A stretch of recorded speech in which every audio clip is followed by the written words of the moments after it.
Hello and welcome to PolyCosm. My name's Christina and today I have a super quick tip for people wanting to create 3D scenes in Blender with the help of 2D images.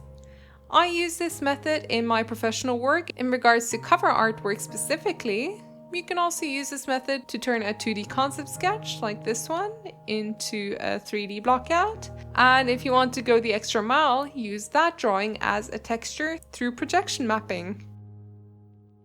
So for our first example, imagine you're working on a full book cover spread for either a personal project or a client and you'd like to block out a rough scene in Blender. Trying to eyeball where the scene would fit on the cover can be pretty difficult, so today I have a great trick I like to use that I want to share with you guys. More often than not, a client will supply you with the dimensions of a full wraparound book cover, and if they haven't already supplied you with a PDF, I really like to use Amazon's cover template generator. However, the website actually seems to be down at the moment, so instead I've been using Gorham's Printing's cover template generator. Oh my god, that's a mouthful. But yeah, I've been using that instead. Just roughly input the numbers, hit download, and here we go. Open the properties to see how big the image is, and in output properties in Blender, put in those exact numbers. Create a camera with Shift A and then hit Ctrl, Alt, Numpad 0 to bring the camera to your view. In the view settings on the end panel, we can hook off camera to view, and now we can manually adjust the camera. Sweet. Next step is to bring in our image. Make sure your camera is selected, and if you press Object Data Properties, the little camera icon down here, you get a few options.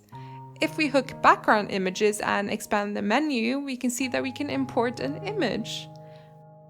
Let's import our template and voila! If we now move our camera around, the image will follow the camera. This is perfect for blocking out a good composition of a scene. You can knock back the opacity and set it to front to always have the image in front of everything else in the scene. Okay, so here's how I used this feature for a recent scene I did for a wraparound book cover in Blender. It was a very tricky composition because I wanted my main two characters to be on the front cover, but I also had 4 other guys that needed to be on the back. So I arranged the composition to fit the template. I could move each individual object in the scene to make sure they framed my subjects nicely, and also played around with the lighting to make the scene look as good as possible. Here's actually how that illustration turned out, if just anyone's curious. This isn't the only application of this method. Say you have a sketch you've done of an interior or an exterior. Here's a sketch Omerjan actually generously created for me. Now, normally trying to block out this environment by eyeballing things can be pretty tricky.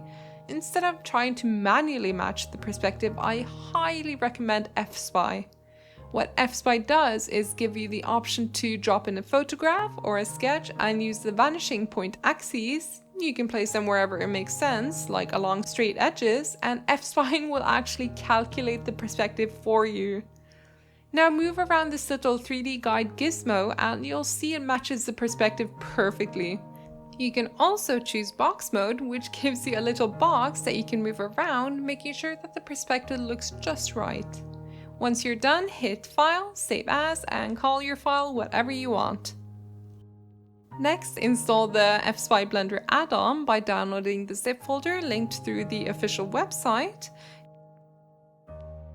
Go to Edit, Preferences, Add-ons, and choose the zip folder.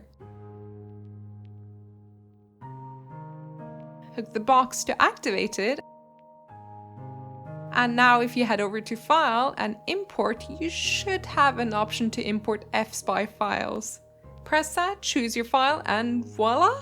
It already sets up the camera for you with the exact same dimensions as the sketch, while having sorted out the perspective and everything for you. So if you now start to bring in primitives with Shift A, it'll match the perspective perfectly. If you middle mouse button your way out to look at the scene, you might notice the orientation of things are a bit flipped around, so if that happens, just select everything in the scene and rotate it until it looks right. Pressing numpad 0 will bring you back into camera view, so you can keep going back and forth like this, or opening up an extra window using the plus button to use that to detail your scene while having the camera view open. And whenever you want to hide the guide, just press the overlays button up here or unhook the background images box. And once the scene is more fleshed out, you can start individually modeling the different parts, or for example use the Sketchfab add-on to import furniture, etc. to further help block out your scene. I love these features so much. They just make creating scenes and figuring out a good composition in Blender just so much easier. I plan to do a full 3D scene reconstruction based on a 2D photograph tutorial like one day, so I'll be talking a bit more in depth about that then. I'll let the time lapse of this particular scene blockout play out for the rest of the video while I talk just a bit over it. So by this time you've probably noticed that when I move out of camera mode, the scene looks distorted. That's sort of the downside of using fSpy for drawings and not photographs, but if you're just after a nice render, this doesn't really matter much then.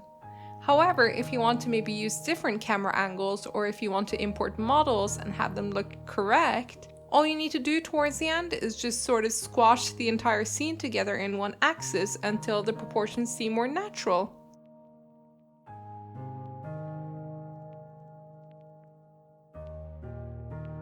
Towards the end, you'll also see me do a bit of projection mapping, which basically means taking Ormajon's sketch and through the camera's view, I project the drawing as a texture on top of the model. I'll definitely do a few videos on this in the future, as this is such a cool way of working. But yeah, until then, I just want to say thanks so much for watching, guys. I didn't have time this week to work on Nurbek because I was literally buried under client work, but I hope this little quick tip was useful to you. Bye, and enjoy the time lapse!